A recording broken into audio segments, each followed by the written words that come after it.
ಮುಖ್ಯಮಂತ್ರಿ ಸಿದ್ದರಾಮಯ್ಯ ವಿರುದ್ಧ ಕೇಳಿಬಂದಿರುವ ಮೂಡಾ ಹಗರಣ ಸಂಬಂಧ ವಿರೋಧ ಪಕ್ಷಗಳ ನಡೆಯನ್ನು ಖಂಡಿಸಿ ಕರ್ನಾಟಕ ಶೋಷಿತ ಸಮುದಾಯಗಳ ಒಕ್ಕೂಟ ಇದೇ 5ರಂದು ಜಿಲ್ಲಾ ಕೇಂದ್ರಗಳಲ್ಲಿ ಪ್ರತಿಭಟನೆ ನಡೆಸಲು ಮುಂದಾಗಿರುವುದಾಗಿ ಒಕ್ಕೂಟದ ಪ್ರಧಾನ ಕಾರ್ಯದರ್ಶಿ ಕೆಎಂ ರಾಮಚಂದ್ರಪ್ಪ ಬೆಂಗಳೂರಿನಲ್ಲಿಂದು ತಿಳಿಸಿದ್ದಾರೆ.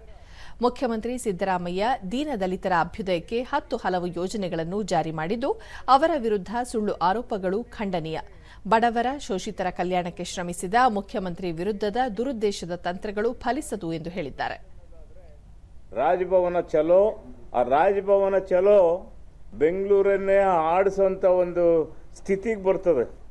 ಲಕ್ಷಾಂತರ ಮಂದಿ ಸೇರಿ ಆ ಒಂದು ರಾಜಭವನ ಚಲೋವನ್ನು ನಾವು ಮಾಡ್ತಿದ್ದೀವಿ. ಅದರ ಒಳಗಡೆ ಈ ಒಂದು ಏನು ಈ ಒಂದು ಗೊಂದಲ ಇದೆ, ಅದಕ್ಕೆ ತೆರೆ ಎಳಿಬೇಕು ಅಂತ ನಾವು ರಾಜ್ಯಪಾಲರಲ್ಲಿ ನಮ್ಮ ಸಂಘಟನೆಯಿಂದ ನಾವು ಮನವಿ ಮಾಡ್ಕೊಳ್ತಿದ್ದೀವಿ. ಏನು ಇವತ್ತು ಸಂಚಾಲಕ ಮಾವಳ್ಳಿ ಶಂಕರ್ ನಿರಾಧಾರ ಹಗರಣಗಳಲ್ಲಿ ಮುಖ್ಯಮಂತ್ರಿ ಸಿದ್ದರಾಮಯ್ಯ ಅವರನ್ನು ಸಿಲುಕಿಸಲು ಬಿಜೆಪಿ ಜೆಡಿಎಸ್ ನಾಯಕರು ಮುಂದಾಗಿದ್ದಾರೆ.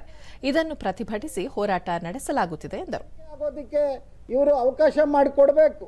ಇಲ್ಲದೆ ಹೋದರೆ ಇದು ತೀರಾ ಒಂದು ರೀತಿಯ ಸಂಘರ್ಷ ಇಡೀ ರಾಜ್ಯಾದ್ಯಂತ ಇದು ಹಬ್ಕೊಳ್ಳುವಂಥ ರೀತಿಯಲ್ಲಿ ಇವರು ಅದಕ್ಕೆ ಅನುವು ಮಾಡಿಕೊಡ್ತಾ ಇದ್ದಾರೆ. ಹಾಗಾಗಿ ಸಿದ್ದರಾಮಯ್ಯನವರ ವಿರುದ್ಧ ನಡೀತಾ ಇರುವಂಥ ಈ ತೇಜೋವಧಿಯನ್ನು ನಾವು ಖಂಡಿಸ್ತೇವೆ ಮತ್ತು ಇದಕ್ಕೆ ಈಗಾಗಲೇ ನಾವು ಕೂಡ ತಯಾರಿ ಮಾಡಿಕೊಂಡು ಹೋರಾಟಕ್ಕೆ ಸಿದ್ಧರಾಗಿದ್ದೀವಿ.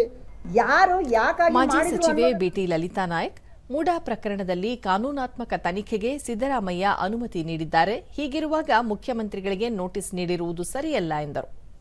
ಕೊಟ್ಟರೆ ಅದನ್ನು ರಾಜ್ಯಪಾಲರು ಪರಿಗಣಿಸಿ ಮುಖ್ಯಮಂತ್ರಿಗಳಿಗೆ ನೋಟಿಸ್ ಕೊಡ್ತಾರೆ ಅನ್ನುವಂಥದ್ದು ಇದು ನಿಜವಾಗಿಯೂ ಕೂಡ ಕಾನೂನು ವಿರುದ್ಧವಾದಂಥ ವಿಚಾರ. ಆದ್ದರಿಂದ ಇದು ಕೂಡ ಆಗಿದೆ, ಇದು ಆಗಬಾರ್ದು.